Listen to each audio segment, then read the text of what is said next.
법원에서 이혼 도장을 찍자마자 남편은 상간녀의 허리를 감싸 안고 신혼여행을 가기 위해 리무진에 올라탔습니다. 그날 공항 면세구역, 남편의 휴대폰에 문자 하나가 도착했습니다. 너 이제 끝이야. 남편은 코웃음을 치며 휴대폰을 꺼버렸습니다.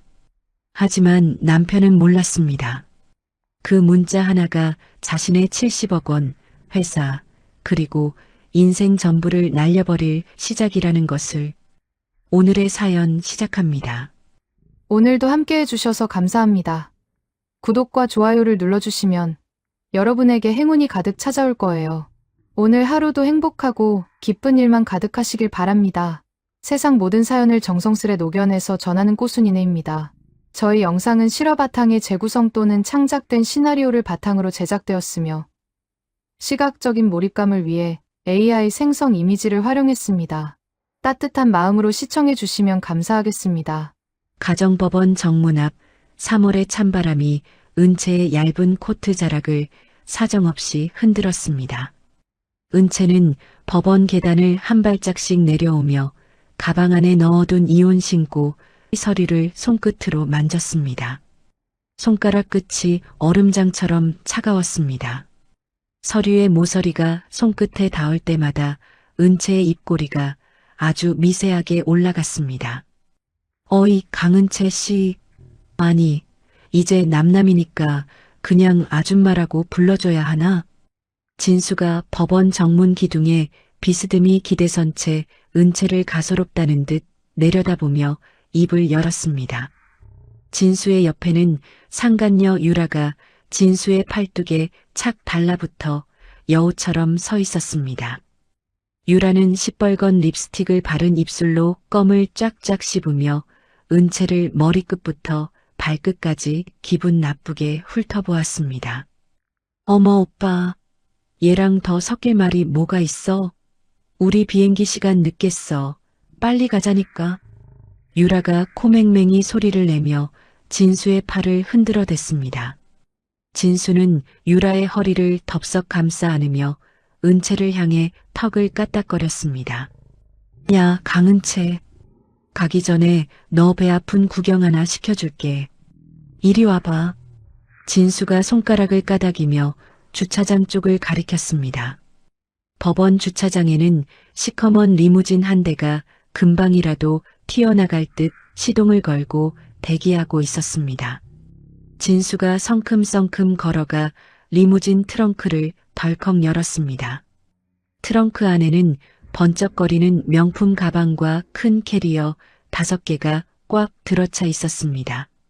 눈 똑바로 뜨고 잘 봐도. 이게 다 돈이야, 돈. 너랑 살 때는 구경도 못 시켜줬던 내 진짜 재산이라고. 너 같은 여편네가 평생 만져나 보겠냐? 이거 다 들고 우리 신혼여행 간다.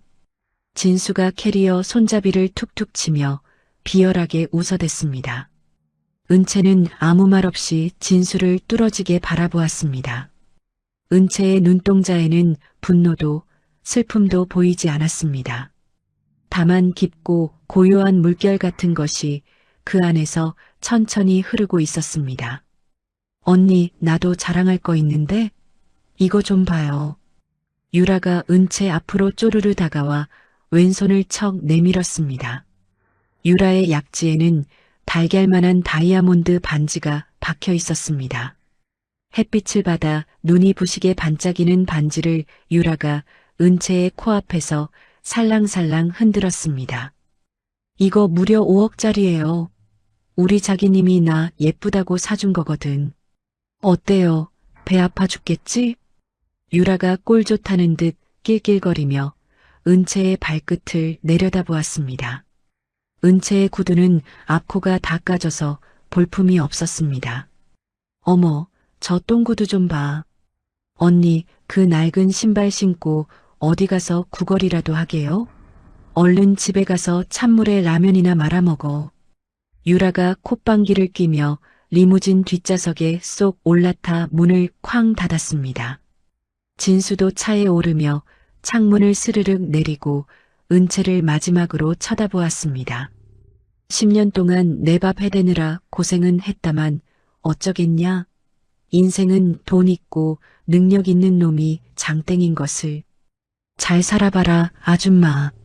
진수가 비웃으며 창문을 올렸습니다. 리무진이 매연을 내뿜으며 법원 주차장을 빠져나가 큰 길로 접어들었습니다. 은채는 리무진의 뒷모습이 점이 되어 사라질 때까지 그 자리에 망부석처럼 서 있었습니다.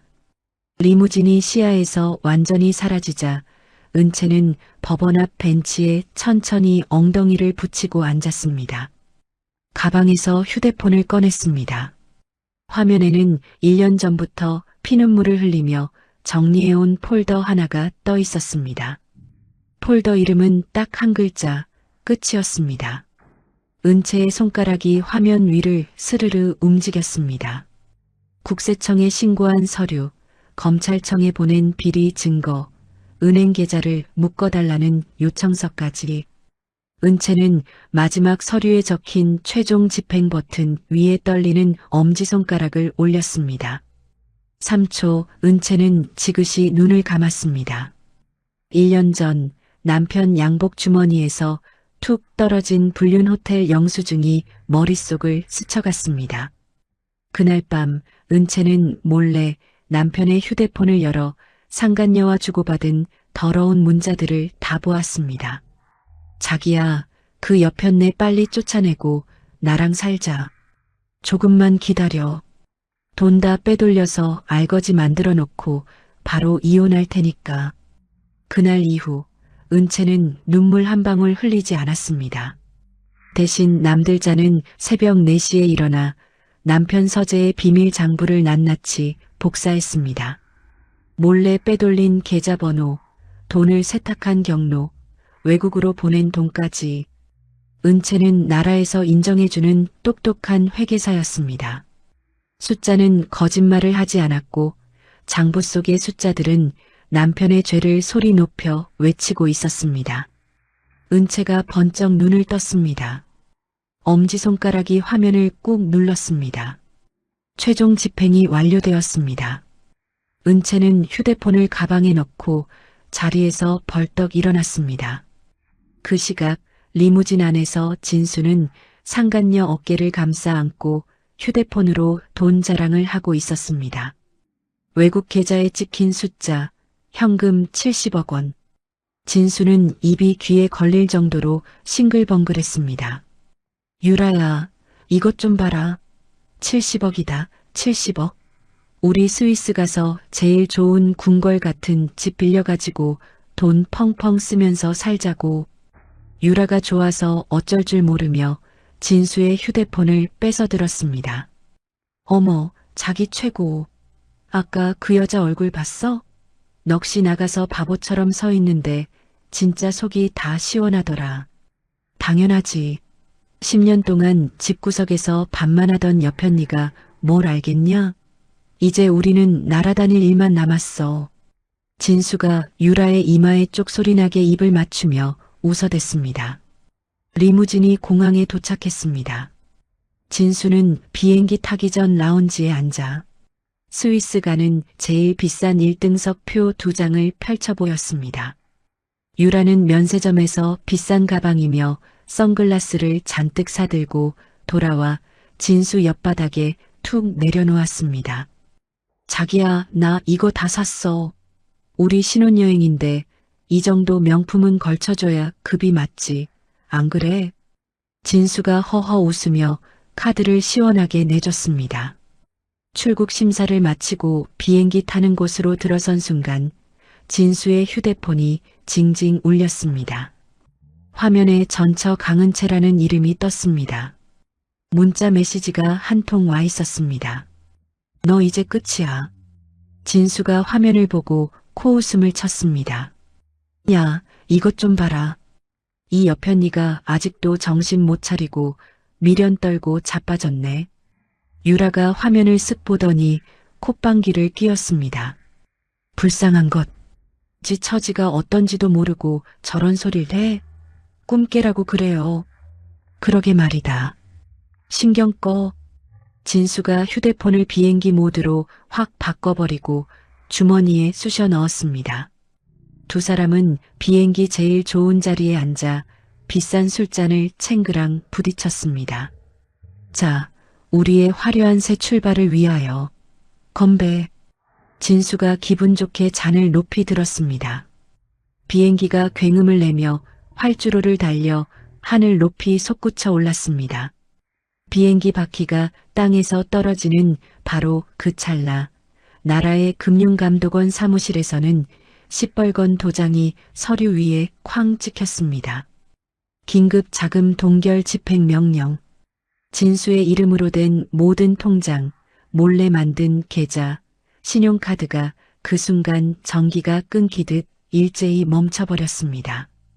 검찰청 수사관 4명은 진수의 사촌 동생 대식인의 사무실 문을 발로 뻥 차고 들어갔습니다. 대식인은 문이 열리자마자 시커먼 수사관들을 보고는 오줌을 지릴 듯 다리에 힘이 풀려 주저앉았습니다. 박대식 씨, 박진수랑 짜고 돈 빼돌린 혐의로 잡으러 왔소. 순순히 갑시다. 수사관이 대식이 손목에 차가운 수갑을 철컥 채웠습니다. 대식이는 고개를 푹 숙이고 부들부들 떨며 울먹였습니다. 아이고, 나 죽네. 다 말하겠습니다. 박진수가 시키는 대로 다 했다고요. 장부 여기 있으니 제발 나 좀 살려주쇼. 대식이의 비명이 복도 끝까지 처량하게 울려 퍼졌습니다.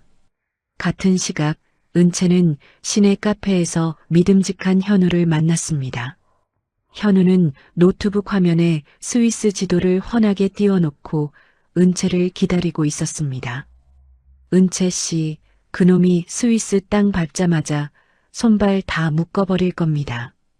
비밀 금고랑 현금 숨겨둔 구멍까지 싹 다 찾아냈어요. 현지에서 도와줄 사람들도 다 준비시켰습니다. 현우가 지도 위 빨간 점들을 콕콕 짚으며 믿음직하게 말했습니다. 은채가 커피잔을 내려놓으며 단호하게 고개를 끄덕였습니다. 고마워요, 현우 씨. 그 인간이 스위스 땅에 발바닥 붙이는 순간부터 세상 천지에 자기 편은 아무도 없다는 걸 뼈저리게 느끼게 해줄 거예요. 은채의 목소리는 낮았지만 서리빨처럼 서늘했습니다. 현우는 은채의 눈을 빤히 바라보았습니다. 그 눈 속에는 1년 동안 도끼를 품고 버텨온 사람만이 가질 수 있는 깊은 한이 담겨 있었습니다. 현우가 잠시 입술을 지그시 깨물었습니다. 은채 씨, 사실 그놈이 빼돌린 돈 중에 사채 자금이 섞여 있었어요. 그 더러운 돈 때문에 우리 부모님이 집 뺏기고 길거리 나앉았다가 결국 돌아가셨습니다. 현우의 주먹이 부르르 떨렸습니다. 은채가 현우의 거친 손 위에 자기 손을 가만히 얹어주었습니다. 다 알아요. 그래서 더 잔인하게 끝내줄 거예요. 현우 씨 부모님 한까지 다 풀어드릴게요. 두 사람은 말없이 지도 화면을 뚫어지게 보았습니다. 스위스로 날아가는 비행기 길이 지도 위에 점선으로 주룩 그어져 있었습니다. 은채는 그 길 끝을 손가락으로 꾹 눌렀습니다. 그 시각 비행기 안 진수는 유라랑 술판을 벌이며 스위스 궁전 같은 집 사진을 넘겨보고 있었습니다. 진수의 다리 사이에는 현금 10억이 든 검은 가방이 보물단지처럼 끼워져 있었습니다. 진수가 가방을 발로 툭툭 쳐보며 큰 소리를 쳤습니다. 유라야, 걱정 마. 여기 비상금으로 10억이나 챙겼어. 혹시라도 돈줄 막히면 이걸로 쓰면 돼. 물론 그럴 일은 없겠지만 말이야, 하하. 진수가 거드름을 피우며 의자를 뒤로 확 젖혔습니다. 유라는 진수의 어깨에 머리를 기대고 콧노래를 부르며 눈을 감았습니다. 두 사람 머리 위로 비행기 불빛이 어둡게 깔렸습니다. 한국의 깊은 밤, 은채는 진수의 강남 아파트랑 비싼 외제차들을 압류해달라는 서류를 법원에 싹 다 보냈습니다. 은채의 손가락이 자판 위를 불꽃 튀듯 빠르게 움직였습니다. 마지막 전송 버튼을 누른 뒤 은채는 의자에 몸을 푹 기댔습니다. 천장을 멍하니 올려다보는 은채의 눈에 참았던 물기가 핑 돌았습니다. 하지만 은채는 눈을 질끈 감아 눈물을 쫓아버렸습니다. 아직 울긴 일러. 이제 시작인데.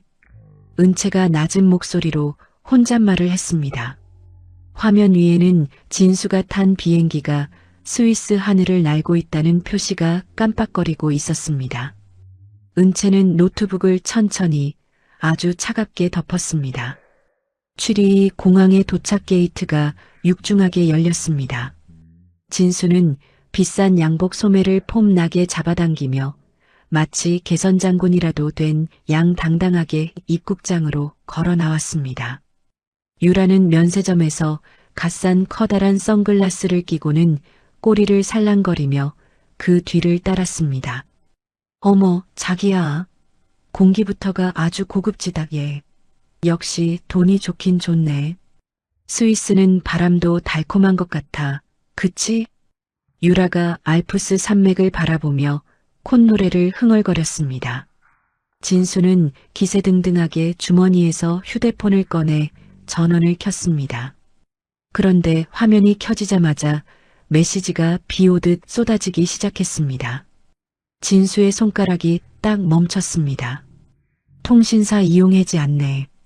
신용카드 사용 정지 안내. 해외 결제 승인 거절. 화면 가득 시뻘건 경고 문구들이 빼곡했습니다. 진수의 미간이 확 찌푸려졌습니다. 이게 뭐야? 전산 오류인가? 야, 한국 은행놈들 일 똑바로 안 해? 진수가 씩씩거리며 휴대폰을 이리저리 눌러댔지만 나오는 건 죄다 정지 소식뿐이었습니다. 유라가 진수의 어깨 너머로 화면을 쓱 들여다보더니 눈을 동그랗게 떴습니다. 오빠, 왜 그래? 무슨 일 있어? 표정이 왜 저래? 아, 아냐. 아무것도 아냐. 한국 놈들이 게을러 터져서 전산 사고라도 냈나 보지. 걱정 마. 금방 풀릴 거야. 진수가 애써 웃어 보였지만 휴대폰을 쥔 오른손 끝은 사시나무 떨듯 바들바들 떨리고 있었습니다. 렌터카 데스크 앞에 도착한 두 사람, 진수가 거드름을 피우며 직원에게 예약서를 툭 던졌습니다. 헤이, 나 박진수요. 제일 비싼 람보르기니 예약했으니까 얼른 차 키 내놓으쇼. 금발의 여직원이 컴퓨터를 두드려 보더니 고개를 가로저었습니다. 손님, 죄송합니다. 등록하신 카드가 승인 거절됐습니다. 다른 카드로 결제하시겠어요? 진수의 턱 근육이 빠드득 소리가 나게 굳었습니다. 지갑에서 카드 대여섯 장을 차르르 꺼내 책상 위에 던졌습니다. 이걸로 해봐. 아님 이거. 그것도 안 되면 이거로 해. 내가 돈이 썩어나는 사람인데 무슨 소리야. 직원이 카드를 한 장씩 긁을 때마다 삑 거절 소리만 공항에 울려 퍼졌습니다. 한 장, 두 장, 다섯 장. 전부 꽝이었습니다. 직원이 한심하다는 듯 카드들을 돌려주었습니다. 전부 거절입니다. 현금 없으세요? 진수가 아차 싶어 다리 사이에 끼고 있던 검은 가방을 떠올렸습니다. 지퍼를 지익 열고 현금 뭉치를 한 움큼 꺼내 보여주며 소리를 질렀습니다. 여기 돈 있잖아, 돈. 이 생돈으로 낼 테니까 차 가져오라고. 하지만 직원은 눈 하나 깜짝 안 하고 손사래를 쳤습니다. 죄송합니다. 출처 모르는 고액 현금은 우리 규정상 절대로 안 받습니다. 다음 손님 오세요. 뭐야? 내 돈이 똥종이야? 이게 얼마나 깨끗한 돈인데 왜 못 받아? 진수의 고함에 지나가던 외국인들이 미친 사람 보듯 쳐다봤습니다. 유라가 겁이 질려 자기 카드를 내밀어 봤지만 역시나 동결이라는 빨간 글자만 떴습니다. 오빠, 내 카드가 왜 이래? 이거 뭐야? 나 무서워 죽겠어. 유라가 진수의 팔을 잡고 징징거렸지만 진수는 대답도 못하고 식은땀만 뻘뻘 흘렸습니다. 일단 나가자. 여기서 망신당하지 말고 일단 나가. 진수가 명품 캐리어 5개를 힘겹게 끌고 도망치듯 자리를 떴습니다. 돌바닥 위로 바퀴 구르는 소리가 요란했습니다. 공항 밖으로 나오자 3월의 칼바람이 싸늘하게 두 사람의 뺨을 때렸습니다. 진수는 버스 정류장 노선도 앞에서 눈을 희번덕거리며 길을 찾았습니다. 오빠, 우리 지금 여기서 뭐 하는 거야? 리무진 온다며. 왜 버스 정류장에 서 있냐고. 유라가 캐리어에 주저앉아 짜증을 확 냈습니다. 아, 좀 기다려봐. 내가 지금 머리 굴리고 있잖아. 진수가 노선도에 정신이 팔려 발치에 현금 가방을 잠시 내려놓은 그 찰나였습니다. 뒤에서 꾀재재한 점퍼를 입은 사내 하나가 번개처럼 나타나 가방을 낚아채 튀었습니다. 아, 도둑이야. 내 가방, 내 돈. 진수가 비명을 지르며 뒤쫓았습니다. 양복 구두가 미끄러지며 아스팔트 위를 꼴사납게 달렸습니다. 거의 다 잡았다 싶은 순간 웬 험상궂은 놈들이 나타나 진수의 앞길을 막아섰습니다. 비켜, 이 새끼들아. 내 가방 내놔. 진수가 밀치고 당기며 몸싸움을 벌이는 사이 가방 든 놈은 이미 골목으로 사라지고 없었습니다. 텅 빈 골목길에서 진수만 개처럼 헐떡이며 서 있었습니다. 그 시각 유라에게도 날벼락이 떨어졌습니다. 오토바이 한 대가 붕소리를 내며 지나가더니 유라의 명품 가방을 낚아채 간 겁니다. 으악, 내 가방, 도와주세요. 유라가 고꾸라지며 바닥에 처박혔습니다. 신고 있던 하이힐 굽이 뚝 하고 부러졌습니다. 무릎에선 피가 철철 흐르고 스타킹은 걸레짝이 됐습니다. 진수가 빈손으로 돌아와 그 꼴을 보는데 입이 안 떨어졌습니다. 10억이 든 가방도 사라졌고 카드도 먹통이고 이제 손안엔 10원짜리 하나 안 남았습니다. 진수는 캐리어 위에 힘없이 주저앉았습니다. 오빠, 우리 이제 어떡해? 밥 한 끼 먹을 돈도 없잖아. 나 배고파 죽겠단 말이야. 유라가 울며불며 매달렸지만 진수는 넋나간 사람처럼 바닥만 봤습니다. 입술이 파들파들 떨렸습니다. 진수는 혹시나 싶어 현지 경찰서를 찾아갔지만 거기선 더 무서운 소리를 들었습니다. 박진수 씨, 당신 자금 세탁 혐의로 인터폴 숲에 내려왔소. 잠깐 같이 갑시다. 경찰이 수갑을 찰칵 꺼내자 진수는 눈 뒤집혀서 앞뒤 안 가리고 뛰었습니다. 의자를 걷어차고 복도를 달려 뒷문으로 도망쳤습니다. 유라는 그 모습을 보고 부러진 구두를 내던진 채 맨발로 반대편 골목으로 주랭랑을 쳤습니다. 밤이 되자 추리이는 얼음장처럼 차가워졌습니다. 유라는 찢어진 드레스 차림으로 맨발로 골목을 헤매다 공원 벤치에 웅크리고 있는 진수를 찾아냈습니다. 진수의 명품 양복은 걸레가 됐고 얼굴은 흙먼지 투성이었습니다. 오빠, 나 추워 죽겠어. 이게 뭐야? 이게 신혼여행이야? 유라가 이빨을 딱딱 부딪히며 물었습니다. 진수는 대답도 없이 고개를 푹 숙였습니다. 배에서는 꼬르륵 소리가 천둥처럼 났습니다. 진수는 참다 못해 잠든 노숙자 옆에 놓인 빵 조각에 손을 댔습니다. 이 도둑놈의 자식? 남의 밥그릇에 손을 대? 잠에서 깬 노숙자들이 진수의 멱살을 잡고 바닥에 내동댕이 쳤습니다. 발길질이 옆구리에 사정없이 꽂혔습니다. 살려주세요. 제발. 진수가 흙바닥을 구르며 비명을 질렀습니다. 노숙자들이 침을 뱉고 가버린 뒤 주머니에서 휴대폰이 툭 떨어졌습니다. 화면이 켜지며 문자 한 통이 반짝였습니다. 거기가 네가 있어야 할 진짜 수준이야. 진수는 피 섞인 침을 뱉으며 휴대폰을 꽉 쥐었습니다. 손이 부르르 떨렸습니다. 유라가 겨우 진수를 일으켜 세웠습니다. 오빠, 나 사실 구두 밑창에 이거 하나 숨겨왔어. 유라가 내민 건 작은 돌반지 하나였습니다. 진수가 그걸 들고 전당포로 달려갔지만 주인은 돋보기를 들여다보더니 차갑게 말했습니다. 이거 작물 아냐? 증명 못하면 당장 나가. 경찰 부르기 전에. 두 사람은 쫓겨나듯 거리로 나왔습니다. 결국 갈 곳 없는 두 사람은 공중화 장실로 숨어들었습니다. 차가운 타일 바닥에 신문지를 깔고 누웠습니다. 수도꼭지 물로 배를 채우고 락스 냄새 진동하는 화장실 구석에 등을 기댔습니다. 자기야, 신혼 첫날 밤이 어떻게 화장실 바닥이야? 나 진짜 죽고 싶어. 유라가 통곡을 했지만 진수는 아무 말도 못했습니다. 입안의 고인 피 맛이 소금보다 짰습니다.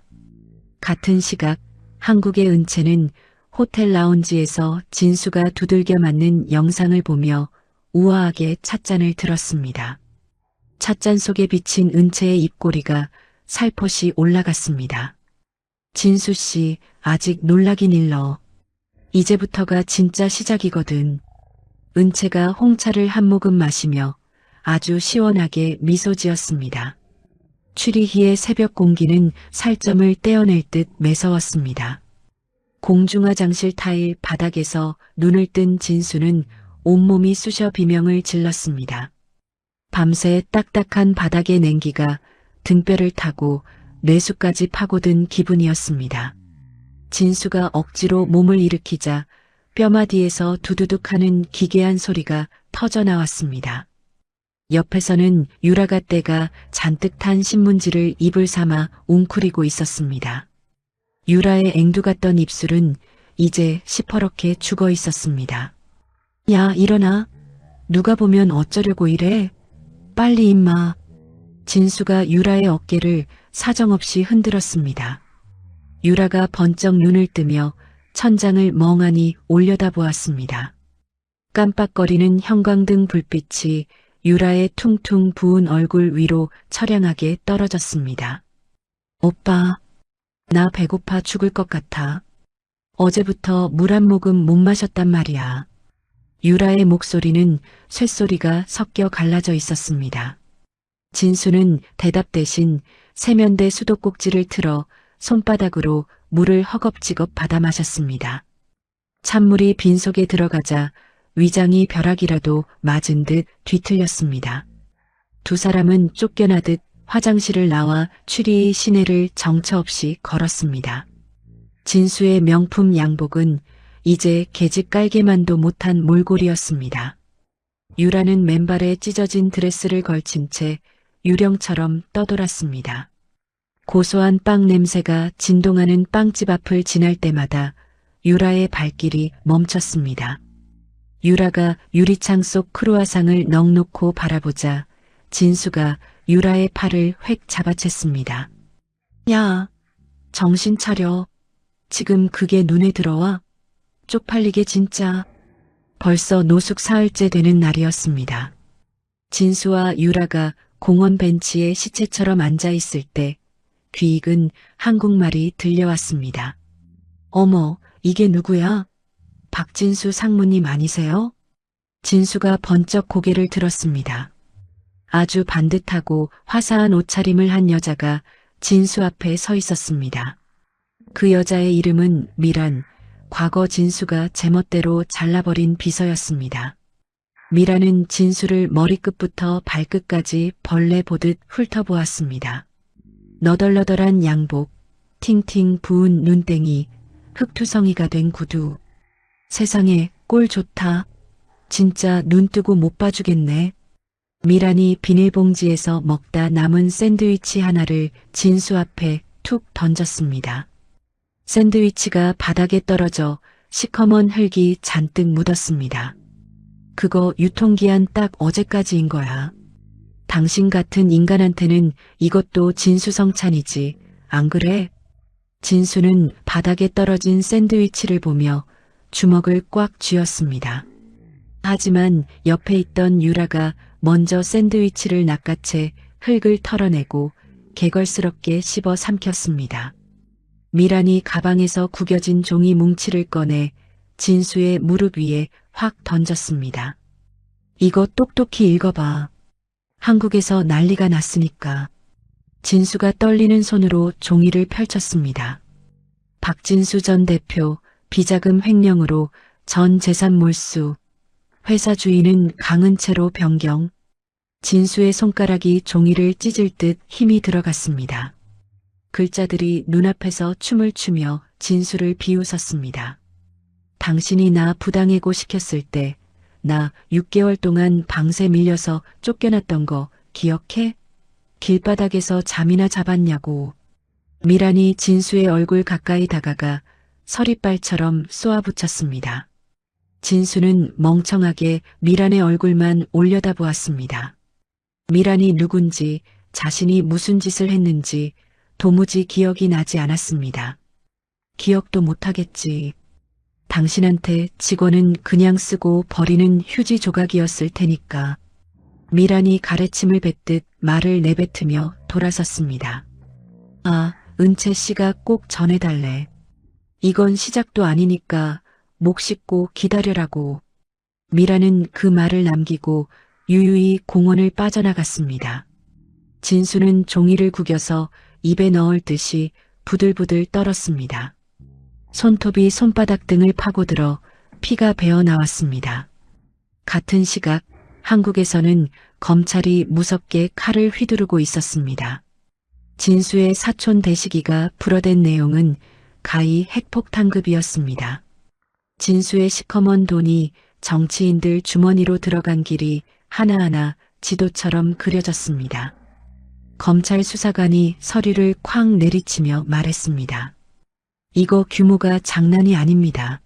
박진수 이놈 아주 나라를 들었다 놨다 했구먼. 관련자 싹 다 잡아들여. 은채는 보안 전문가 현우와 함께 카페 구석에 앉아 노트북을 째려보고 있었습니다. 화면에는 10년 전 진수가 사람을 치고 달아난 뺑소니 사고 기록이 떠 있었습니다. 현우 씨, 이 차가 폐차장으로 들어간 기록을 찾았어요. 사장이 아직 살아있다면 그 차 어딘가에 증거가 남아있을 거예요. 은채의 목소리에는 살기가 서려 있었습니다. 현우는 턱을 개고 화면을 보더니 천천히 아주 무겁게 고개를 끄덕였습니다. 제가 어떻게든 찾아내겠습니다. 그 차 시트에 묻은 피 한 방울만 나와도 그놈은 10년 전 사건으로 다시 지옥행입니다. 현우의 주먹이 테이블 위에서 부르르 떨렸습니다. 은채는 현우의 떨리는 손을 보며 창밖으로 시선을 돌렸습니다. 하늘은 맑았지만 은채의 마음엔 피바람이 불고 있었습니다. 스위스 취리히에서는 진수의 비명이 골목마다 울려 퍼졌습니다. 배고픔에 눈이 뒤집힌 진수는 근처 한인마트로 숨어들었습니다. 라면 봉지 하나를 집어들고는 주위를 두리번거리다 양복 안감 속에 쑥 밀어 넣으려 했습니다. 거기 아저씨, 지금 뭐 하는 거예요? 카운터에 있던 주인 남자가 번개같이 달려와 진수의 멱살을 잡았습니다. 진수의 품속에서 라면 봉지가 툭 하고 바닥에 떨어졌습니다. 아이고, 도둑이야. 한국 사람이 멀리 와서 나라 망신을 다 시키네. 이 도둑놈 잡아라. 주인이 소리를 지르며 진수의 팔을 낚아챘습니다. 진수는 주인의 손을 거칠게 뿌리치고 문 밖으로 냅다 튀었습니다. 주인이 뒤쫓아 나오며 동리가 떠나가라 소리를 질렀습니다. 지나가던 건장한 청년 둘이 진수의 앞길을 딱 가로막았습니다. 진수는 쥐새끼처럼 골목 사이로 몸을 비틀어 겨우 빠져나갔습니다. 숨이 턱끝까지 차올라 심장이 터질 것 같았습니다. 멀쩡하던 양복 바지 무릎마저 찌익 찢어져 버렸습니다. 유라도 지옥을 맛보고 있었습니다. 유라는 한국인 관광객들이 모여 있는 곳으로 가서 눈물을 뚝뚝 흘리며 연기를 시작했습니다. 저기요. 저 한국 사람인데 소매치기를 당해서 비행기 표 살 돈이 없어요. 제발 조금만 보태주시면 안 될까요? 유라가 가련한 척을 하자 한 남자가 지갑을 꺼내려 했습니다. 그때 옆에 있던 젊은 여자가 휴대폰을 척 내밀었습니다. 자기야, 이 여자 좀 봐. 인터넷에 뜬 그 상간녀 아니야? 화면에는 유라의 얼굴이 대문짝만하게 떠 있고 꽃뱀 한유라를 조심하세요라는 글이 적혀 있었습니다.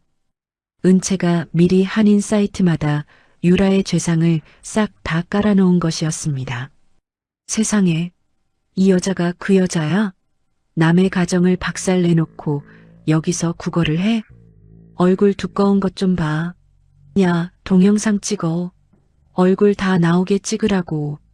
관광객들이 달려들어 유라를 에워싸고 플래시를 터뜨려 댔습니다.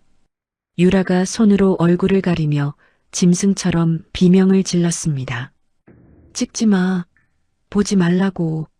이 나쁜 놈들아. 유라는 맨발로 돌바닥을 구르며 골목 끝으로 도망쳤습니다. 뒤편에서 터져나오는 비웃음 소리가 유라의 귀를 갈기갈기 찢어 놓았습니다. 밤이 되자 진수는 유라를 끌고 산 위로 올라갔습니다. 경찰 눈을 피하려면 짐승처럼 숨어 살아야 했습니다. 가파른 산길을 1시간 넘게 기어 올라가니 낡아 빠진 오두막 하나가 보였습니다. 문짝은 떨어져 나가고 지붕에선 별빛이 다 보이는 흉가였습니다. 여기서 자라고? 오빠 제정신이야? 나 여기서 절대 못 자. 유라가 질색하며 소리를 쳤습니다. 야, 그럼 경찰서 가서 잘래? 지금 찬밥 더운 밥 가리게 생겼어? 당장 안 들어와. 진수가 유라의 머리채를 잡듯 안으로 밀어 넣었습니다. 바닥에는 쥐가 찍찍거리며 돌아다니고 곰팡이 냄새가 코를 찔렀습니다. 그때 진수의 휴대폰이 징징 울렸습니다. 은채가 보낸 영상 메시지였습니다. 화면 속 은채는 아주 우아하게 열쇠 하나를 들고 있었습니다. 진수 씨, 이거 기억나지? 당신이 전 재산 바꿨다던 그 비밀 금고 열쇠 말이야. 내가 1년 전부터 가짜로 바꿔치기 해놨어. 지금 당신 손에 있는 거, 그거 쇠파이프 자른 쓰레기야. 진수가 양복 안감을 찢어 열쇠를 꺼냈습니다. 모양은 똑같았지만 손에 쥐어보니 깃털처럼 가벼운 가짜였습니다. 진수의 눈이 뒤집혔습니다. 이 독한 년, 은채 2년이 감히 나를. 진수가 열쇠를 벽에 던져버리고 주먹으로 돌벽을 쾅쾅 내리쳤습니다. 주먹에서 피가 터져 벽에 붉은 점들이 박혔습니다. 유라가 바닥에 가짜 열쇠를 주우며 중얼거렸습니다. 이거라도 고철값으로 팔면 빵이라도 살 수 있지 않을까? 진수가 유라를 향해 획 돌아섰습니다. 진수의 눈은 이미 제정신이 아닌 미친 개와 같았습니다. 진수는 유라의 가느다란 목을 두 손으로 꽉 움켜쥐었습니다. 네가 뭘 안다고 입을 놀려.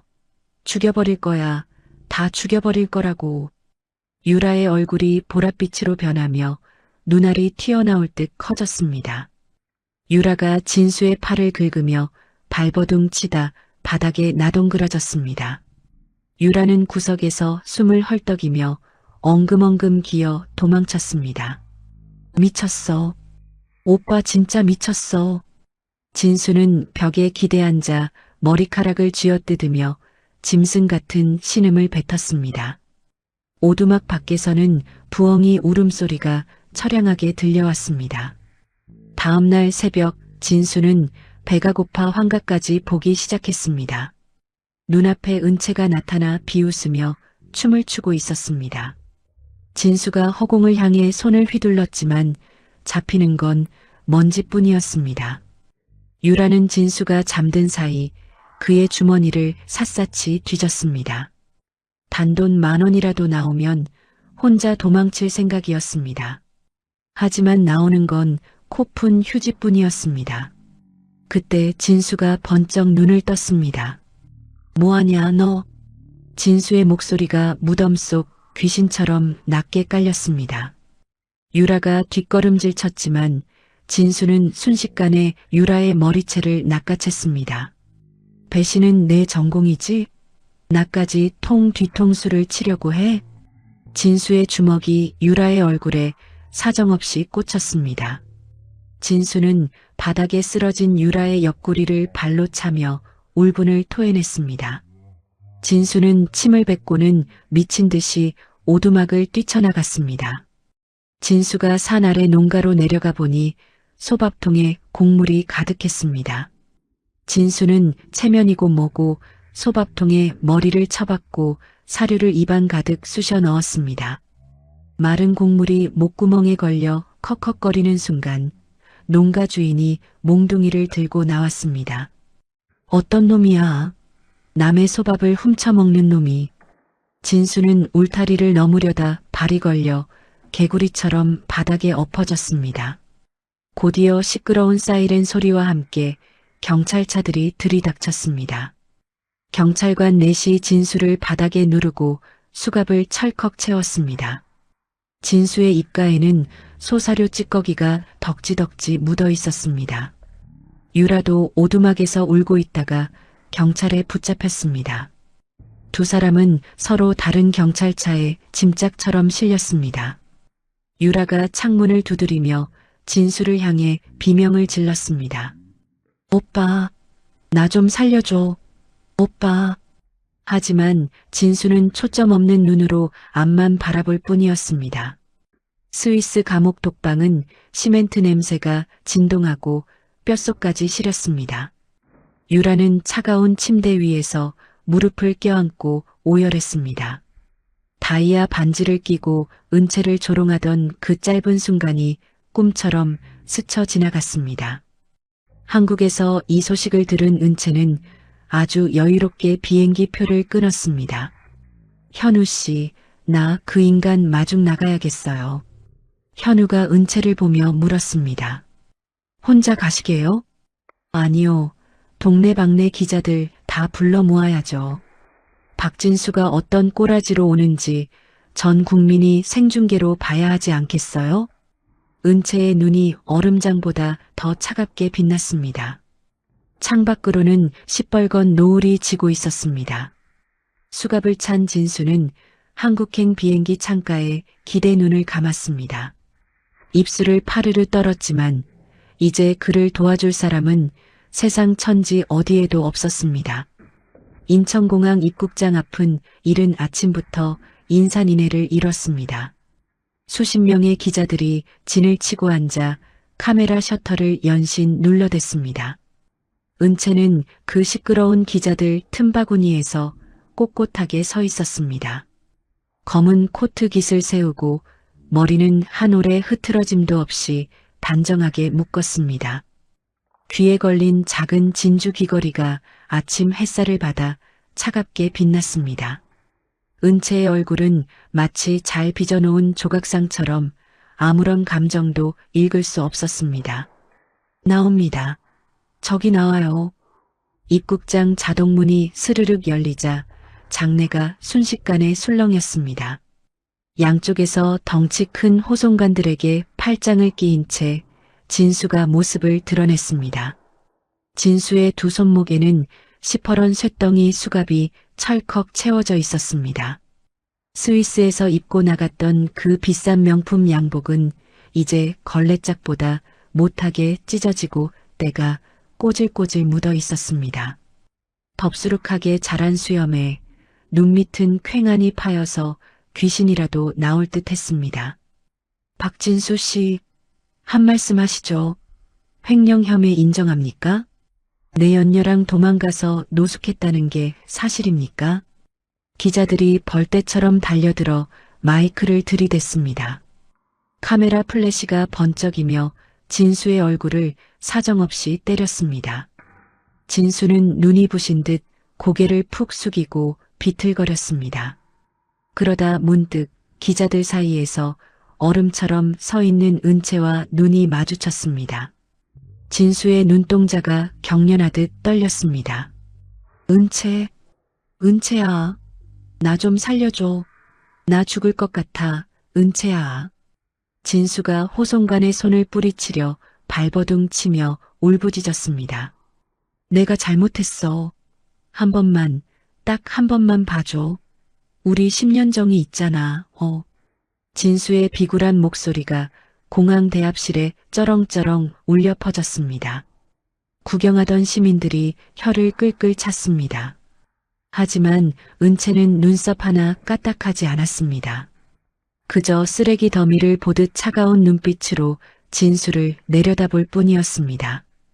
호송관들이 진수를 짐짝처럼 끌고 밖으로 나갔습니다. 진수의 구두 밑창이 대리석 바닥에 끽끽 소리를 내며 꼴사납게 끌려갔습니다. 빨리 타쇼. 여기가 어디라고 행패야. 호송차 문이 쾅 닫히고 진수는 그 안에 처박혔습니다. 은채는 멀어져가는 호송차 뒷모습을 보며 코트 단추를 꽉 여몄습니다. 현우 씨, 이제 가서 쓰레기 좀 치워야겠어요. 집 정리 시작하죠. 옆에 서 있던 현우가 묵직하게 고개를 끄덕이며 차 키를 챙겼습니다. 이틀 뒤 진수가 제 집인 양 거드름 피우며 살던 강남 아파트의 빨간 딱지가 붙고 경매 직원들이 들이닥쳤습니다.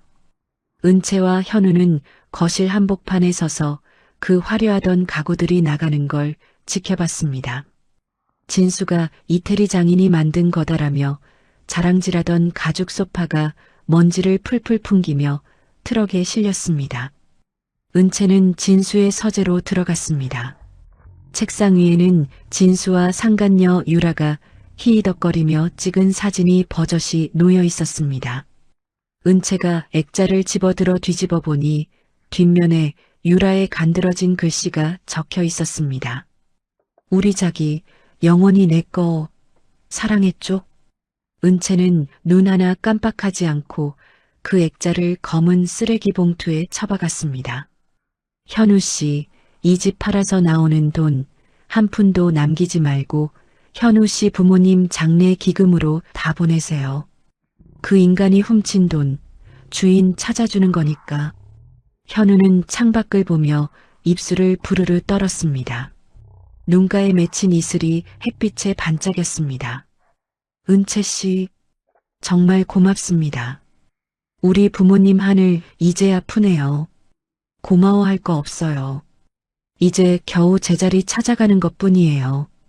그 무렵 유치장에 갇힌 유라는 은채에게 면회를 신청하며 발악을 했습니다. 은채가 면회실 문을 열고 들어가자마자 유라는 의자에서 미끄러져 바닥에 무릎을 꿇고 엉엉 울기 시작했습니다. 얼굴은 퉁퉁 붓고 머리는 산발이 되어서는 은채의 구두 발치를 붙잡으려 했습니다. 언니, 아니, 은채 씨, 제발 나 좀 살려줘요. 나 감옥 가기 싫어.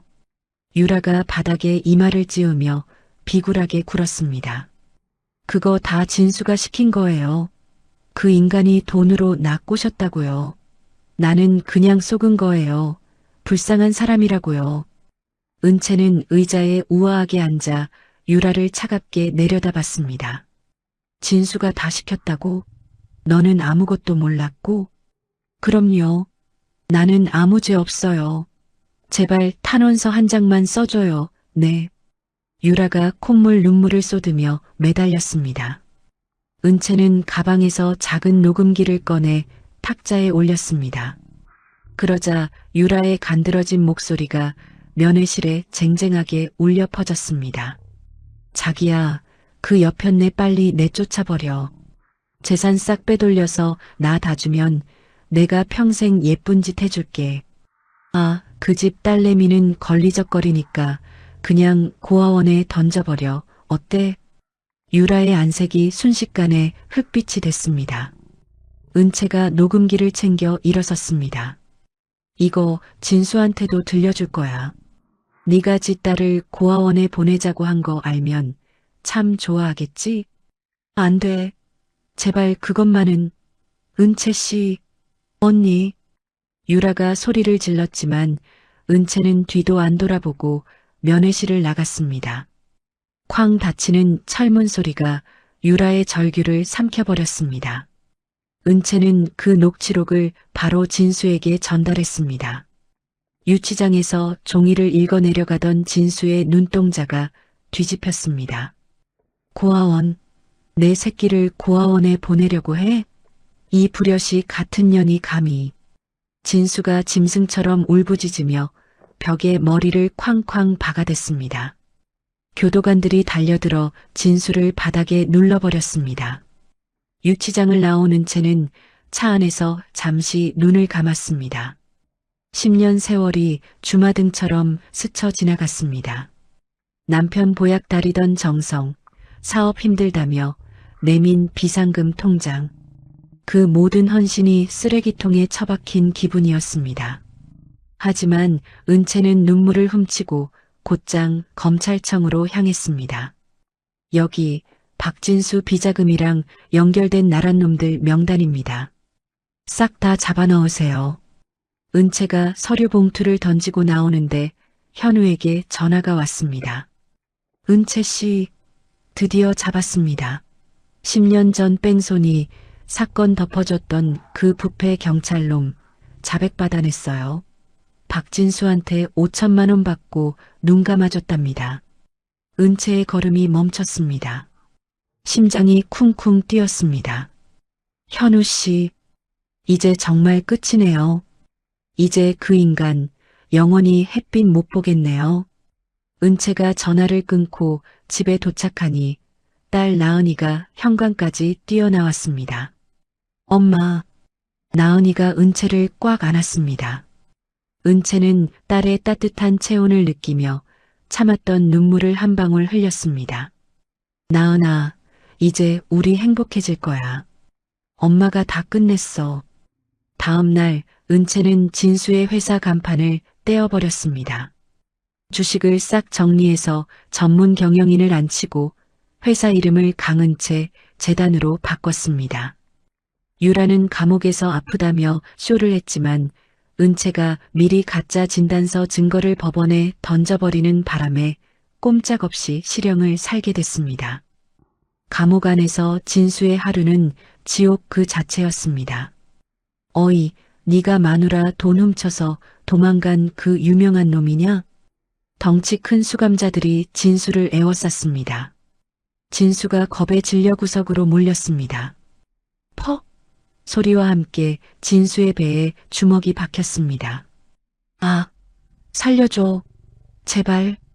진수가 바닥을 구르며 비명을 질렀지만 돌아오는 건 차가운 발길질 뿐이었습니다. 법원에서 진수와의 혼인 무효 판결문이 도착한 날 은채는 그 서류를 조용히 접어 가방에 넣었습니다. 법원 계단을 내려오는 은채의 위로 하얀 벚꽃잎이 눈처럼 흩날렸습니다. 1년 동안 독을 품고 버텨온 시간이 머릿속을 스쳐 지나갔습니다. 은채는 창밖을 보며 시원하게 숨을 내뱉었습니다. 이제 진짜 시작이야, 강은채. 은채의 입가에 봄날처럼 따뜻한 미소가 피어올랐습니다. 1심 재판이 열리는 법원 앞은 아침 일찍부터 인산인해를 이뤘습니다. 방청석은 빈자리 하나 없이 꽉 찼고 기자들은 서로 명당을 잡으려고 카메라 다리를 세우느라 법정 안이 북새통이었습니다. 은채는 단정한 검은 재킷에 하얀 블라우스를 받쳐 입고 법정 문을 열었습니다. 은채의 걸음걸이는 흔들림 없이 당당했고 증인석에 앉아 등을 꼿꼿이 세운 채 정면을 응시하는 기세가 서슬퍼런 칼날 같았습니다. 피고인 입장하십시오. 법정 뒷문이 열리고 진수가 교도관들에게 양팔을 붙잡힌 채 질질 끌려 들어왔습니다. 한 달 전 공항에서 봤을 때보다 더 해골바가지가 되어서는 광대뼈는 툭 튀어나오고 눈 밑은 시커먼 숫덩이를 칠한 것 같았습니다. 수갑찬 손목이 양복 소매 밖으로 덜렁거리는 꼴이 참으로 처량했습니다. 진수는 자리에 앉자마자 죄인마저 고개를 푹 숙였고 방청객들은 에구, 저 인간 말세네 하며 혀를 끌끌 찼습니다. 재판장이 자리에 앉자 찬물을 끼얹은 듯 법정이 조용해졌습니다. 검사가 서류를 차르르 넘기며 서슬 퍼런 목소리로 구형을 시작했습니다. 피고인 박진수는 10년 동안 회사 돈을 곶감 빼먹듯 빼돌려 외국에 숨겼고 나라에 낼 세금도 떼먹었습니다. 게다가 10년 전 사람을 치고 도망간 뺑소니 사고까지 돈으로 입을 막아 덮어버렸습니다. 이에 검찰은 피고인에게 징역 20년을 처해주길 바랍니다. 아이고, 20년. 세상에나. 방청석에서 수군거리는 소리가 터져나왔습니다. 진수는 어깨를 움찔거리고 무릎 위에 놓인 손을 바들바들 떨었습니다. 재판장이 은채를 증인석으로 불러 세웠습니다. 증인, 피고인과 살면서 겪은 일을 숨김없이 말해보세요. 은채가 마이크 앞에 앉아 진수를 빤히 쳐다봤습니다. 진수가 슬쩍 고개를 들어 은채와 눈이 마주치자 금방이라도 눈물을 쏟을 듯 애처로운 표정을 지었습니다. 하지만 은채는 얼음장처럼 시선을 거두고 재판장을 향해 입을 뗐습니다. 판사님, 저는 10년 동안 저 사람의 아내였습니다. 결혼 초에 사업 자금 없다고 죽는 소리를 하길래 제가 피땀 흘려 모은 적금을 몽땅 털어줬습니다. 그 돈이 저 인간 성공의 미천이었습니다. 은채의 목소리는 차분했지만 힘이 실려 있었습니다. 사업이 커진 뒤 제가 돈 관리를 도왔는데 장부가 이상해도 남편이니까 믿고 넘겼습니다. 그게 제 평생의 한이 됐습니다. 1년 전 남편 양복에서 호텔 영수증이 나오더군요. 그날 밤 휴대폰을 열어보니 내연녀랑 나눈 더러운 말들이 가득했습니다. 그때부터 제가 다시 장부를 뒤지기 시작한 겁니다. 법정 안 사람들은 숨도 못 쉬고 은채의 말에 귀를 기울였습니다. 저 인간은 회사 돈을 빼돌려 외국 비밀 통장에 넣고 그 돈으로 정계 인사들 뒷돈까지 대줬습니다. 제가 1년 동안 독하게 마음먹고 그 증거를 다 모았습니다. 나라에 고발한 것도 바로 접니다. 그러자 진수가 참다 못해 자리에서 일어나 울부짖었습니다. 은채야, 제발 살려줘. 내가 다 잘못했어. 한 번만, 딱 한 번만 봐주라. 응. 피고인, 자리에 앉으세요. 발언권 얻기 전까진 입 닥치세요. 재판장이 호통을 치자 진수는 입을 꾹 다물고 턱을 바들바들 떨며 주저앉았습니다. 은채는 눈 하나 깜짝 안 하고 말을 이었습니다. 그리고 10년 전 저 인간은 차로 사람을 치고 그냥 도망갔습니다. 경찰한테 5천만 원이나 찔러주고 사고를 없던 일로 만들었죠. 그때 돌아가신 분이 바로 제 옆에 있는 도현우 씨의 부모님입니다. 아이고, 세상 천지에 저런 나쁜 놈이 있나? 방청객 여기저기서 탄식이 터져나왔습니다. 앞줄에 앉은 현우는 주먹을 꽉 쥐고 무릎을 누르고 있었습니다. 눈가가 시뻘개졌지만 부모님 한을 풀 생각에 눈물도 꾹 참고 있었습니다. 재판장이 서류를 한참 들여다보더니 엄숙하게 판결을 내렸습니다. 피고인 박진수, 횡령과 뺑소니 혐의를 모두 인정하노라. 이에 징역 15년을 선고하고 도둑질한 재산은 몽땅 나라에서 몰수한다. 진수는 그 소리를 듣자마자 의자에서 미끄러져 바닥에 넙치처럼 엎어졌습니다. 교도관들이 그를 짐짝처럼 들어 올렸지만 진수는 눈물 콧물 범벅이 되어 입만 뻐금거릴 뿐이었습니다. 이어서 상간녀 유라에게도 불호령이 떨어졌습니다. 피고인 한유라, 공범죄를 물어 징역 5년에 처한다. 유라가 자리에서 벌떡 일어나 고래고래 소리를 질렀습니다. 5년이라니요. 판사님, 나 억울해요. 나는 저 인간이 시키는 대로 한 것뿐이라고요. 나 좀 살려주세요. 하지만 교도관들이 유라의 팔을 낚아채 자리에 앉혀버렸습니다. 유라는 머리를 산발한 채 엉엉 울며 고개를 떨궜습니다. 재판이 끝나고 법원 밖으로 나오자 기자들이 은채를 에워싸고 마이크를 들이댔습니다. 강은채 씨, 소감 한마디 해주시죠. 속이 시원하십니까? 은채는 카메라들을 향해 차분하게 말했습니다. 이건 제가 복수한 게 아닙니다. 굽은 걸 바로 펴고 죄 지은 사람 벌 받게 한 것뿐입니다. 은채는 당당하게 법원 계단을 내려왔습니다. 저만치 아래서 현우가 기다리고 있었습니다. 은채 씨 정말 수고 많으셨습니다. 은채는 말없이 고개를 끄덕였습니다. 한 달 뒤 은채는 강은채 재단 문을 열었습니다. 화려한 화환들이 줄을 섰고 은채는 단상에 올라가 마이크를 잡았습니다. 이 재단은 저처럼 배신당하고 가슴 찢어진 분들을 위해 만들었습니다. 혼자 아이 키우느라 고생하는 분들, 억울하게 당한 분들, 제가 힘이 되어드리겠습니다. 박수 소리가 천장을 뚫을 듯 터져 나왔습니다. 행사를 마치고 은채와 현우는 현우 부모님 묘소를 찾았습니다. 현우는 묘비 앞에 무릎을 꿇고 진수의 판결문을 꺼내 성냥불을 붙였습니다. 종이가 타닥타닥 타오르며 연기가 하늘로 올라갔습니다. 아버지, 어머니, 이제 편히 쉬세요. 원수놈 벌 받게 했습니다. 현우의 목소리가 바르르 떨렸습니다. 은채는 바람에 흩날리는 머리카락을 넘기며 현우의 어깨를 가만히 다독여줬습니다. 일주일 뒤 은채는 딸 나은이를 데리고 제주도 비행기에 올랐습니다. 엄마, 바다다. 진짜 파랗고 예뻐. 나은이가 창밖을 보며 폴짝폴짝 뛰자 은채도 환하게 웃었습니다.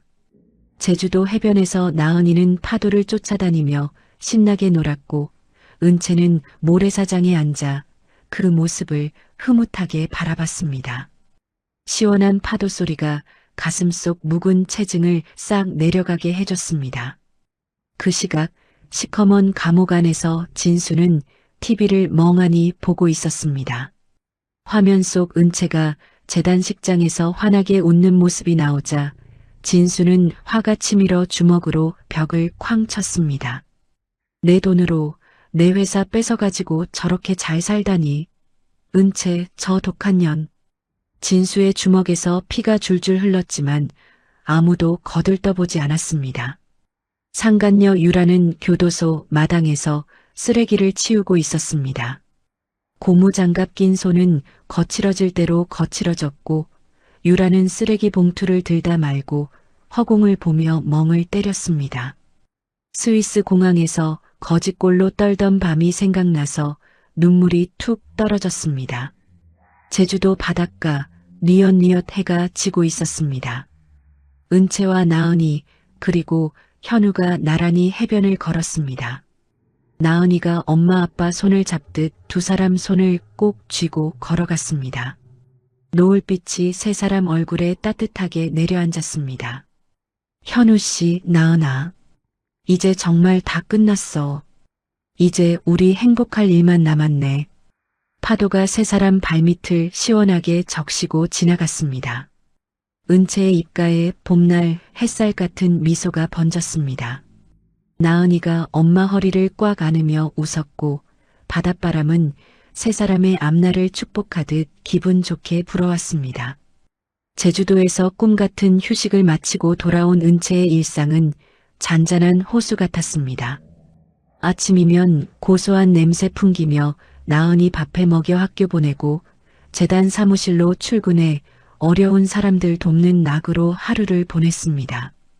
저녁이면 든든한 현우 씨가 학원 앞에서 나은이 손잡고 들어오는 게 이제는 한 식구처럼 당연한 일과가 됐습니다. 현우 씨가 거실에서 나은이 수학 숙제를 봐주며 쩔쩔매는 동안 은채는 주방에서 구수한 된장찌개를 보글보글 끓였습니다. 셋이 오순도순 둘러앉아 밥 먹는 그 시간이 은채에겐 생전 처음 느껴보는 진짜 평화였습니다. 그날도 여느 때처럼 평범한 저녁이었습니다.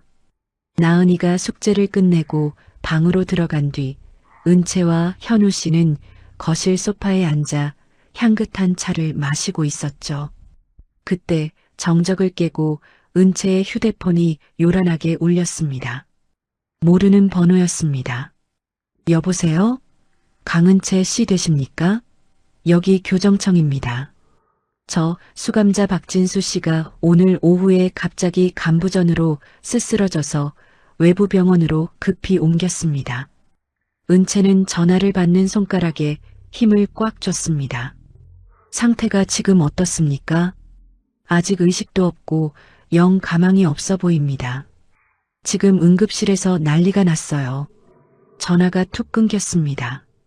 은채는 멍하니 휴대폰을 내려놨습니다. 현우 씨가 걱정스러운 눈으로 은채를 살폈습니다. 은채 씨, 왜 그래요? 무슨 안 좋은 소식입니까? 진수가 쓰러졌대요. 감옥에서 병원으로 실려갔다네요.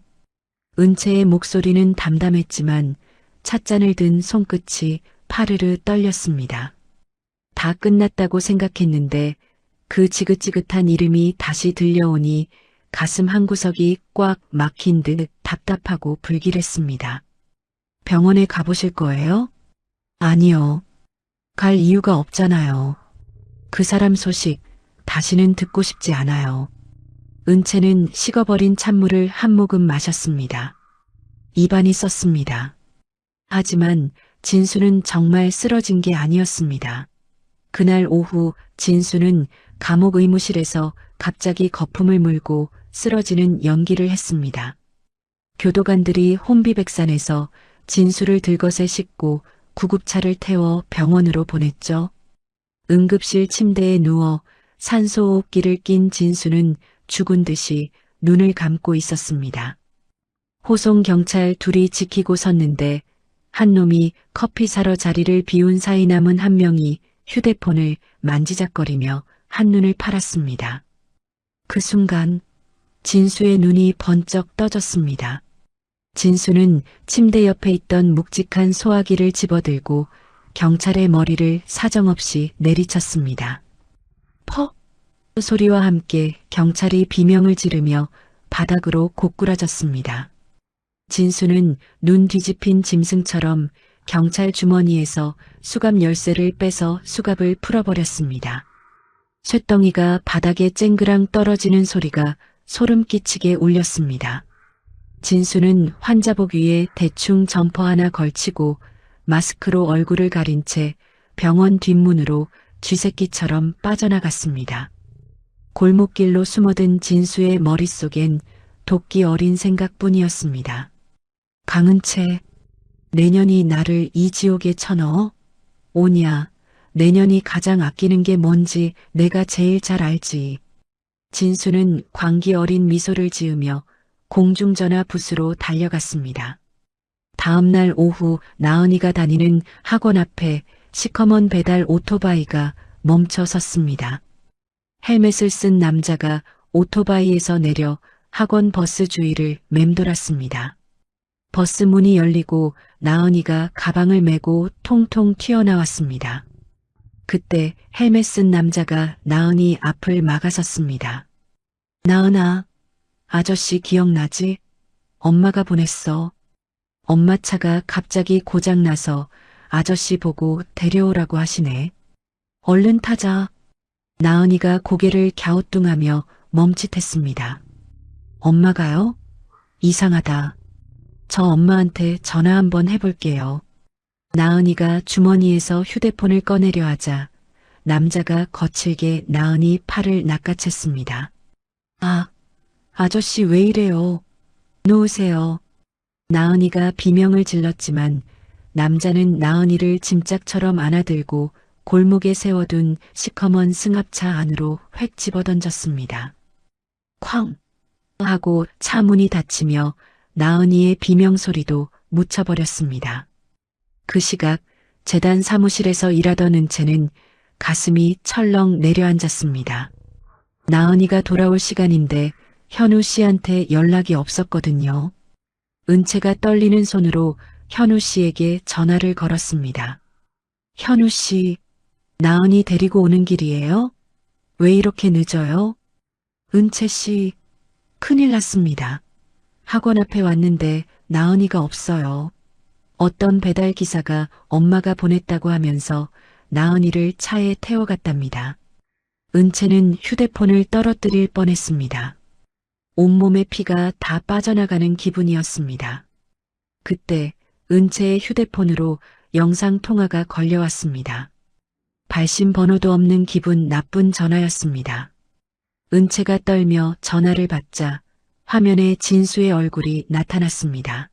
진수는 마스크를 벗고는 미친 사람처럼 킬킬거리며 웃고 있었습니다. 오랜만이지, 강은채? 나 보니까 반가워 죽겠지? 은채는 숨이 멎는 것 같았습니다. 진수, 박진수, 너 지금 우리 나은이 데리고 뭐 하는 짓이야? 당장 내놔. 보여줄까? 내 금쪽 같은 새끼가 어떻게 있는지. 진수가 카메라를 획 돌렸습니다. 화면 속에는 나은이가 의자에 묶여 입에 테이프가 붙은 채 바들바들 떨고 있었습니다. 나은이의 커다란 눈엔 눈물이 그렁그렁 맺혀 공포에 질려 있었습니다. 나은아, 나은아, 엄마 여기 있어. 걱정 마. 은채가 목이 터져라 소리를 질렀습니다. 나은이가 카메라를 보며 울음을 터뜨렸지만 소리조차 내지 못했습니다. 진수가 다시 얼굴을 들이밀며 섬뜩하게 속삭였습니다. 잘 들어. 경찰에 신고하는 순간 이 아이 손가락 하나씩 잘라서 택배로 보내줄게. 당장 현금으로 100억 준비해. 장소는 내가 다시 부를 테니 토 달지 마. 진수야, 제발. 나은이한테 손대지 마. 돈 줄게. 100억 아니라 200억도 줄 테니까 우리 나은이 제발 살려줘. 은채는 바닥에 주저앉아 엉엉 울며 빌었습니다. 내년이 울어? 내가 스위스 길바닥에서 굶어 죽어갈 땐 눈 하나 깜짝 안 하더니 이제야 사람 대접을 하네. 기다려. 곧 지옥 구경시켜줄 테니까. 전화가 툭 끊겼습니다. 은채는 정신 나간 사람처럼 울며 바닥을 쳤습니다. 그때 현우 씨가 사무실로 뛰어들어와 은채를 일으켜 세웠습니다. 은채 씨, 정신 차려야 합니다. 나은이 찾아야 해요. 현우 씨, 우리 나은이 어떡해요. 그 인간이 나은이를. 은채는 울다가 문득 나은이 신발이 생각났습니다. 현우 씨, 나은이 신발. 예전에 혹시 몰라 신발 밑창에 넣어둔 위치 추적기 기억나죠? 그거 확인해봐요, 빨리. 현우 씨가 급히 노트북을 켜고 프로그램을 돌렸습니다. 화면 지성 위에 빨간 점 하나가 깜빡깜빡 움직이고 있었습니다. 찾았습니다. 강원도 정선 폐광 지역입니다. 지금 그쪽으로 가고 있어요. 그때였습니다. 사무실 밖에서 불이야 하는 비명소리가 들려왔습니다. 창밖을 보니 1층 로비에서 시커먼 연기가 솟구쳐 오르고 있었습니다. 상간녀 유라가 미리 돈 주고 포섭한 깡패들을 시켜 재단에 불을 지른 것이었습니다. 나은이 납치에 재단 화재까지. 은채는 하늘이 무너지는 기분이었습니다. 다리가 후들거려 주저앉으려는데 현우 씨가 은채의 팔을 꽉 잡았습니다. 은채 씨, 지금 무너지면 안 됩니다. 불은 소방대원들이 끌 거예요. 지금은 나은이가 먼저입니다. 제가 경찰 특공대랑 비밀리에 움직일 테니 은채 씨는 돈 가방 들고 진수가 말한 곳으로 가세요. 제가 뒤에서 반드시 지켜드릴게요. 은채는 눈물을 닦고 독한 마음을 먹었습니다. 금고에서 돈을 챙겨 차에 올라탔습니다. 강원도 폐광으로 향하는 고속도로 위에서 은채는 핸들을 부서져라 꽉 쥐었습니다. 나은아, 엄마가 간다. 엄마가 무슨 일이 있어도 너 지켜줄게. 그 악마 같은 놈한테서 꼭 구해줄게. 은채의 눈에선 비장한 눈물이 흘러내렸습니다. 차창 밖으론 시커먼 어둠이 깔리고 헤드라이트 불빛만이 짐승의 눈처럼 도로를 노려보고 있었습니다. 강원도 산골의 밤은 칠흑처럼 어두웠고 짐승의 울음소리가 산울림을 타고 기분 나쁘게 들려왔습니다. 은채의 차가 덜컹거리며 비포장도로를 무섭게 달렸습니다. 바퀴가 자갈을 사정없이 튀기며 흔들릴 때마다 은채의 심장도 요동쳤습니다. 헤드라이트 불빛이 숲길을 비추면 나뭇가지 그림자들이 귀신처럼 길 위에 엉겨붙었습니다. 은채는 핸들을 부서져라 꽉 잡은 채 이를 악물고 눈물을 삼켰습니다. 다 왔어. 조금만 참아, 나은아. 엄마가 간다. 내비게이션이 목적지 도착을 알리자마자 은채는 차를 세우고 튀어나갔습니다. 저 멀리 거대한 입을 벌린 듯한 폐광 입구가 보였습니다. 녹슨 철문은 흉측하게 뒤틀려 있었고 잡초가 허리춤까지 자라 있었습니다. 폐광 안에서는 희미하고 기분 나쁜 노란 불빛이 새어나오고 있었습니다. 은채는 100억이 든 가방을 어깨에 메고 입구 앞에 섰습니다. 다리가 후들거려 주저앉을 것 같았지만 은채는 제 허벅지를 꼬집으며 정신을 바짝 차렸습니다. 박진수, 나왔다. 우리 나은이 내놔. 은채는 철문을 거칠게 밀고 안으로 들어갔습니다. 폐광 안은 곰팡이 냄새와 축축한 냉기가 뼛속까지 파고들었습니다. 천장에서는 검은 물방울이 똑똑 소리를 내며 떨어졌고 썩어가는 나무 기둥들이 금방이라도 무너질 듯 비명을 지르고 있었습니다. 은채는 휴대폰 불빛에 의지해 어두컴컴한 갱도를 걸어 들어갔습니다. 발밑에서 자갈이 바스락거릴 때마다 심장이 멎는 것 같았습니다. 50m쯤 들어갔을까 갑자기 탁 트인 공간이 나타났습니다. 거기 노란 작업등 불빛 아래 우리 나은이가 있었습니다. 나은이는 나무 의자에 꽁꽁 묶여 있었고 얼굴은 눈물과 흙먼지로 범벅이 되어 있었습니다. 엄마, 엄마. 나은이가 은채를 보자마자 자지러지게 울음을 터뜨렸습니다. 은채가 나은이에게 달려가려는 순간 어둠 속에서 소름 끼치는 목소리가 들렸습니다. 거기 딱 서. 한 발짝만 더 오면 이 아이 목숨은 없어. 진수가 어둠 속에서 천천히 걸어 나왔습니다. 덥수룩한 수염에 퀭한 눈, 짐승 같은 몰골을 한 진수의 손에는 시퍼런 칼이 들려 있었습니다. 칼날이 불빛을 받아 번뜩이는 걸 보자 은채의 눈 뒤집혔습니다. 돈 여기 있어. 100억 다 가져왔으니까 우리 나은이 당장 풀어줘. 제발. 은채가 가방을 바닥에 팽개치듯 내려놨습니다. 진수는 비열하게 낄낄거리며 나은이의 목등에 칼끝을 갖다 댔습니다. 은채야, 억울해 죽겠지? 내 인생 망가뜨린 대가가 어떤 건지 이제 좀 알겠냐? 감옥 바닥에서 쥐새끼랑 잠자며 내가 무슨 생각을 했는지 알아? 내년이 가장 소중하게 여기는 걸 내 손으로 박살 내버리겠다고 수천 번도 더 다짐했어. 진수야, 제발. 내 잘못이잖아. 네가 바람 피우고 돈 훔친 거잖아. 왜 나은이한테 이래? 은채가 무릎을 꿇고 빌었습니다. 하지만 진수는 이미 제정신이 아니었습니다. 진수가 눈을 희번덕거리며 은채에게 달려들어 머리채를 휘어잡았습니다. 닥쳐. 다 내년 때문이야. 진수가 은채의 뺨을 세차게 때리자 은채의 입가에서 시뻘건 피가 터져 나왔습니다. 나은이가 비명을 지르며 울부짖었습니다. 엄마, 우리 엄마 때리지 마요. 아빠 미워. 아빠 나빠. 진수가 은채의 목덜미를 잡고 칼을 높이 쳐들었습니다. 나은아, 똑똑히 봐라. 내 엄마가 어떻게 가는지. 그 순간이었습니다. 폐광 깊은 곳에서 쉭하는 소리와 함께 뿌연 가스가 피어오르기 시작했습니다. 매캐한 냄새가 진동하며 순식간에 앞이 보이지 않게 됐습니다. 진수가 당황해서 기침을 하며 눈을 비비는 찰나 어둠 속에서 유라가 나타났습니다. 유라는 미친 여자처럼 눈을 번뜩이며 바닥에 흩어진 돈가방을 낚아챘습니다.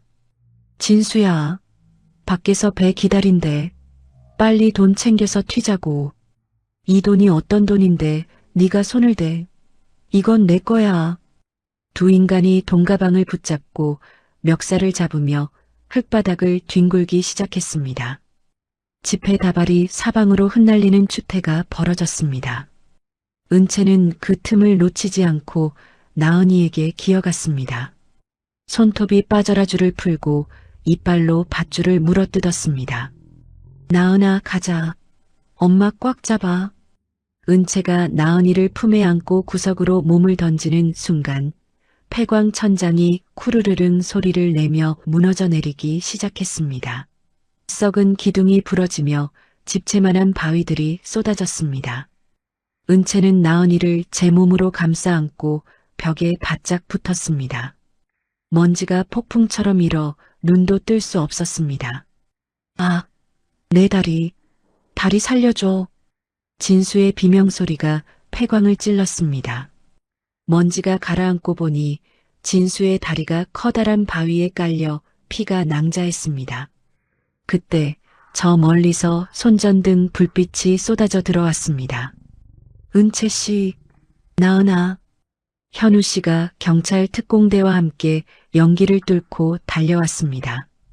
현우 씨는 나은이를 얼른 안아들고 은채를 부축했습니다. 은채 씨, 괜찮아요? 나은아, 아저씨가 왔다.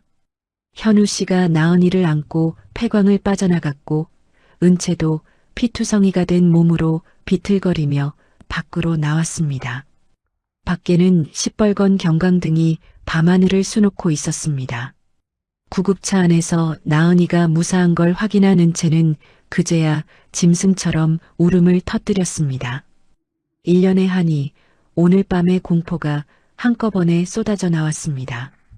폐광 안에서는 현우 씨가 바위에 깔려 신음하는 진수 앞에 섰습니다.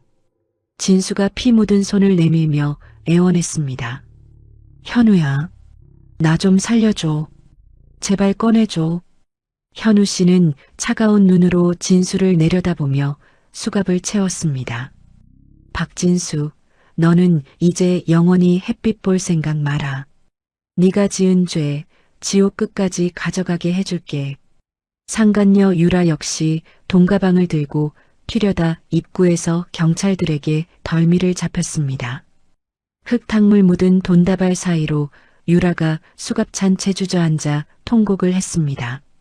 일주일 뒤 나은이는 퇴원했습니다.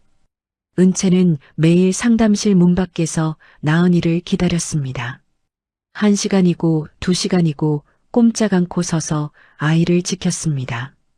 한 달이 지나자 드디어 나은이의 얼굴에 꽃 같은 미소가 돌아왔습니다. 엄마, 나 이제 괜찮아. 친구들 보고 싶어? 나은이가 학교 정문을 향해 뛰어가는 뒷모습을 보며 은채는 현우 씨의 손을 꼭 잡았습니다. 현우 씨, 나은이가 웃네요. 정말로 웃어요. 은채 씨도 이제 웃으세요. 충분히 잘 버티셨습니다. 은채는 흐르는 눈물을 닦으며 활짝 웃었습니다. 이제 정말로 가슴속에 납덩이가 녹아내리는 기분이었습니다. 3년이라는 시간이 흘러 차디찬 겨울 같았던 은채의 인생에도 따뜻한 봄볕이 들기 시작했습니다. 미국 뉴욕 맨해튼의 가을 아침, 노랗게 물든 은행잎이 융단처럼 깔린 거리를 은채가 당당하게 걷고 있었습니다. 은채의 가슴엔 세계 여성 권익보호 연합의장 강은채라는 반짝이는 명찰이 달려 있었죠. 3년 전 법원 앞에서 넋이 나가 있던 그 여자의 얼굴은 온데간데없고 이제는 귀티가 흐르고 눈빛엔 자신감이 넘쳐 흐릅니다. 은채가 유엔 본부 큰 건물 안으로 들어서자 세계 각국에서 모인 높은 분들이 일제히 은채를 주목했습니다. 은채가 단상에 올라 마이크를 잡았습니다. 여러분, 저는 한때 모든 걸 잃고 바닥까지 떨어졌던 사람입니다. 믿었던 남편에게 배신당하고 전 재산을 도둑맞고 하나뿐인 딸 자식까지 납치당했었죠. 하지만 저는 포기하지 않았습니다. 죽으라는 법은 없더군요. 제 곁을 지켜준 고마운 사람들, 그리고 내 새끼 나은이가 있었기에 제가 오늘 이 자리에 설 수 있었습니다. 올해와 같은 박수 소리가 강당이 떠나가라 터져나왔습니다. 전 세계에서 눈물 흘리는 피해자 여러분, 절대로 고개 숙이지 마세요. 끝이라고 생각한 그 낭떠러지가 사실은 날개를 펴고 날아오를 시작점일 수도 있습니다. 은채의 연설이 끝나자 여기저기서 기립박수가 쏟아졌습니다. 은채는 환하게 웃으며 그들과 일일이 악수를 나눴습니다. 그 시각 한국의 시커먼 교도소 병동에서는 진수가 휠체어에 힘없이 앉아 창밖만 멍하니 보고 있었습니다. 무릎 아래 두 다리는 흔적도 없었습니다. 폐광에서 바위에 깔렸던 다리는 결국 잘라내야 했거든요. 검던 머리는 하얗게 새어버렸고 눈동자는 초점을 잃어버렸습니다. 박진수, 약 먹을 시간이야. 입 벌려. 교도관이 꽥 소리를 질러도 진수는 대답 한마디 없었습니다. 그저 마른 입술을 달싹거리며 하루 종일 한 사람의 이름만 불러댔습니다. 은채야, 은채야, 우리 마누라 은채 어디 있니? 자신이 무슨 짓을 했는지 여기가 어딘지도 모른 채 기억이 하나씩 지워지는 치매에 걸린 겁니다. 결국 진수는 어느 추운 새벽 아무도 지켜보지 않는 병동 침대에서 홀로 쓸쓸히 숨을 거뒀습니다. 시신을 거두러 오는 사람 하나 없어 진수는 무용고자 묘지에 이름 없는 비석 하나 달랑 꽂힌 채 차가운 땅속으로 들어갔습니다. 상간녀 유라 역시 비참하긴 마찬가지였습니다. 감옥에서 3번이나 내보내달라고 빌었지만 씨알도 안 먹혔죠. 유라는 독방벽을 손톱으로 긁으며 미친 사람처럼 혼잣말을 중얼거리다 빛 하나 없는 눈으로 하루하루를 죽은 듯 살고 있었습니다. 뉴욕에서 돌아온 은채는 든든한 조력자였던 현우 씨와 정식으로 부부가 됐습니다. 화려한 결혼식 대신 그 돈으로 가난한 아이들을 위해 학교를 3곳이나 지어줬죠. 나은이는 어느덧 중학생이 되어 키가 훌쩍 컸습니다. 아침마다 현우 씨가 정성껏 구워준 계란말이를 맛있게 먹으며 아빠 다녀올게요 하고 인사하는 나은이의 목소리가 집안 가득 행복하게 울려 퍼졌습니다. 졸업식 날 현우 씨가 나은이의 머리를 쓰다듬으며 우리 딸 졸업 축하한다 하고 말하자 나은이가 현우 씨를 꼭 안으며 대답했습니다. 아빠 키워주셔서 고마워요. 사랑해요. 현우 씨의 눈시울이 붉어졌고 그 모습을 지켜보던 은채의 입가에도 따뜻한 미소가 번졌습니다.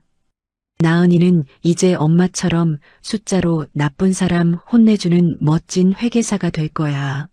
라며 야무진 꿈을 키워갔습니다. 어느 날 저녁 은채는 서랍 구석에 있던 낡은 사진첩을 꺼냈습니다. 진수와 찍었던 그 지긋지긋한 과거들이 고스란히 담겨 있었죠. 은채는 베란다로 나가 양철 대야에 사진들을 모아놓고 불을 붙였습니다. 활활 타오르는 불꽃 속에서 진수의 얼굴이 재가 되어 흩날렸습니다. 고맙다 박진수. 덕분에 내가 얼마나 독하고 강한 여자인지 알게 해줘서. 은채는 시원하게 웃으며 거실로 들어왔습니다. 벽에는 나은이가 삐뚤삐뚤하게 쓴 엄마는 나의 영웅이라는 편지가 보물처럼 걸려 있었습니다. 은채의 자서전 너 이제 끝이야는 전 세계에서 베스트셀러가 되어 수많은 사람에게 용기를 줬습니다. 형기를 다 채우고 나온 유라는 길거리 대형 전광판에 나오는 은채의 화려한 모습을 멍하니 올려다봤습니다. 낡은 외투 차림에 등이 굽은 유라는 이제 아무도 알아보지 못하는 초라한 늙은이가 되어 있었습니다. 반면 은채의 재단은 나라에서 큰 상을 받았고 진수의 회사는 은채가 맡은 뒤로 업계 최고가 되어 수천 명의 직원이 웃으며 일하는 곳이 됐습니다. 현우 씨는 부모님의 낡은 시계를 은채에게 보여주며 이제 우리 부모님도 하늘에서 편히 웃고 계실 겁니다. 라고 조용히 말했습니다. 매년 겨울이면 은채와 나은이는 취리히 공항 앞 노숙자 쉼터를 찾아가 따뜻한 국밥을 대접했습니다. 나은이가 직접 국을 퍼주며 웃는 모습은 천사 같았죠. 어느 봄날 은채는 길을 걷다 낡은 옷을 입고 고개 숙여 걸어가는 유라와 스쳐 지나갔습니다. 하지만 은채는 유라를 알아보지도 못한 채 당당하게 제 갈 길을 갔습니다. 유라는 멈춰서서 은채의 뒷모습을 보며 입술을 부르르 떨었지만 은채는 단 한 번도 뒤돌아보지 않았습니다. 이미 유라는 은채의 인생에서 지워진 낙서에 불과했으니까요.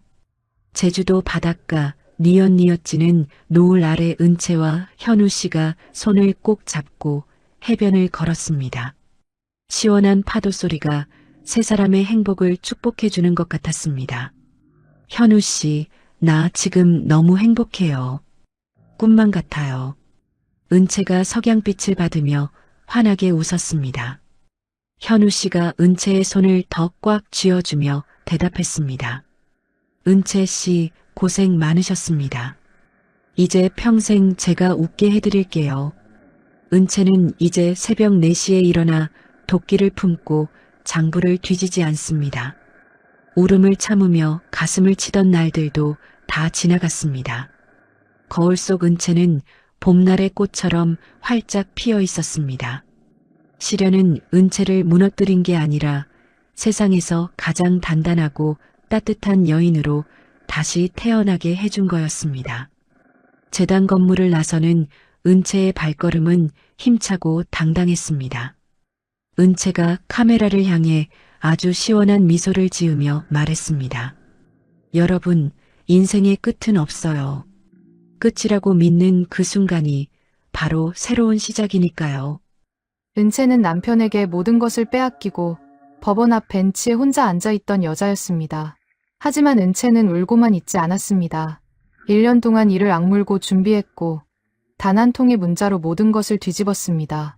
세상에는 참고 견디면 나아지는 일이 있고 더 이상 참으면 안 되는 일이 있습니다. 은채는 그 차이를 알았던 사람이었습니다.